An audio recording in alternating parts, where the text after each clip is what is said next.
సర్వం నకిలీగా మారుతోంది. చివరకు డెత్ సర్టిఫికేట్లు కూడా నకిలీ వస్తున్నాయి. బతికుండగానే చంపేస్తున్నారు. ఈ తంతంతా ఏపీ రాజధాని పరిసర ప్రాంతాల్లోనే జరగడం చర్చనీయాంశమైంది.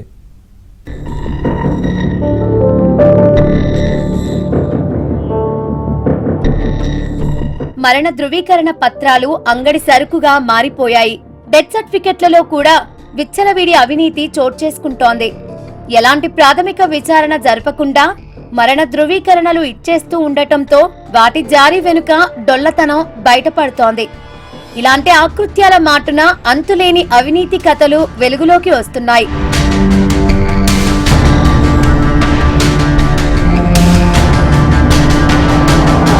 కృష్ణా జిల్లా తాడిగడప మున్సిపాలిటీ అధికారులు ఇటీవలే ఎర్రంశెట్టి మురళీకృష్ణ అనే వ్యక్తికి అక్టోబర్ 27, 2015లో మరణ ధృవీకరణ పత్రం జారీ చేశారు. వాస్తవానికి ఎర్రంశెట్టి మురళీకృష్ణ అనే వ్యక్తి చనిపోలేదు, ఇప్పటికీ బ్రతికే ఉన్నాడు. కలిదిండి మండలం కోరుకొల్లు గ్రామంలో తన తమ్ముడు ఎర్రంశెట్టి శ్రీనివాసరావు దగ్గర ఉంటున్నారు. మురళీకృష్ణ తన భార్య రమాదేవితో 15 ఏళ్ల కిందట విడిపోయారు. భార్య రమాదేవి, అతని సంతానం కానూరులో వేరుగా నివసిస్తున్నారు. మురళీకృష్ణకు మద్యం అలవాటు ఉంది.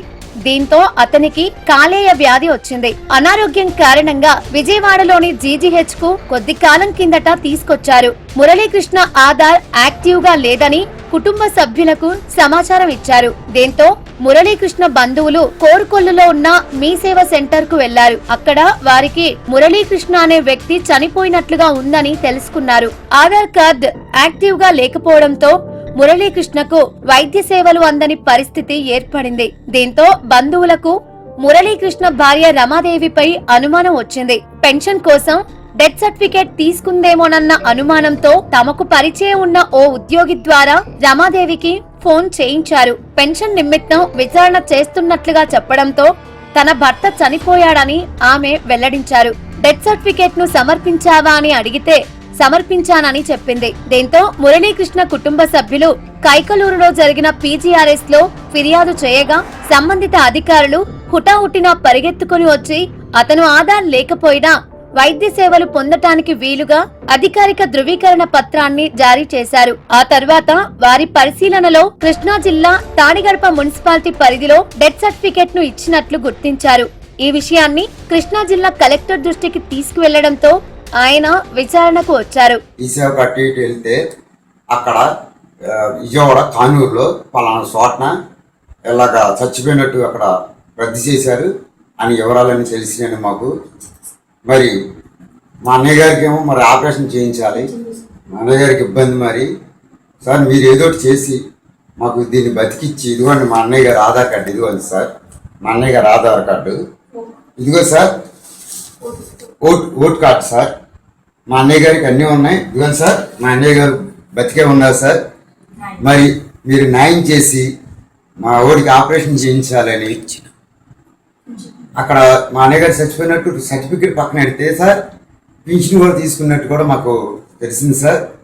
మరి మా అన్నయ్య గారికి మీరు మంచి చేసి పెడతారని సార్ వినయంగా కోరుకుంటున్నాను సార్. తాడిగడప మున్సిపాలిటీ అధికారులు బాధ్యతారాహిత్యంగా నిర్లక్ష్యంగా వ్యవహరించారు. కనీస పంచనామా కూడా నిర్వహించకుండా డెత్ సర్టిఫికేట్ జారీ చేశారు. తాడిగడప మున్సిపాలిటీ అధికారులు ప్రామాణికంగా తీసుకున్న పత్రం ఏమిటో చూస్తే ఆశ్చర్యపోతారు. విజయవాడ మున్సిపల్ కార్పొరేషన్ ఇచ్చిన మరణ నోటిఫికేషన్ ఫామ్ 7 ఆధారంగా డెత్ సర్టిఫికేట్ ఇచ్చారు. మరణ నోటిఫికేషన్ ఫారాన్ని 3వ శానిటరీ ఇన్స్పెక్టర్ స్టాంపుతో జారీ చేయటం విశేషం.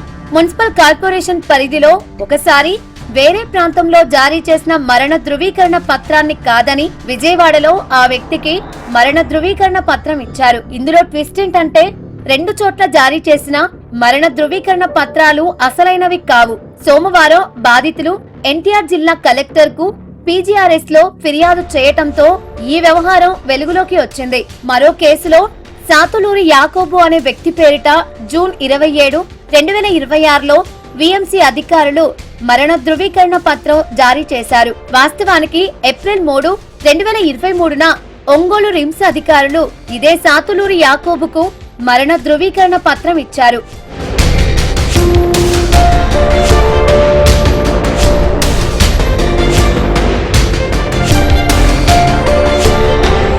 ఈ వ్యవహారానికి సంబంధించి ఒంగోలు రిమ్స్ లో డెత్ సర్టిఫికేట్ ఇస్తే విఎంసీ పరిధిలో స్థానికంగా చనిపోయినట్లు డెత్ సర్టిఫికేట్ ఇచ్చారు.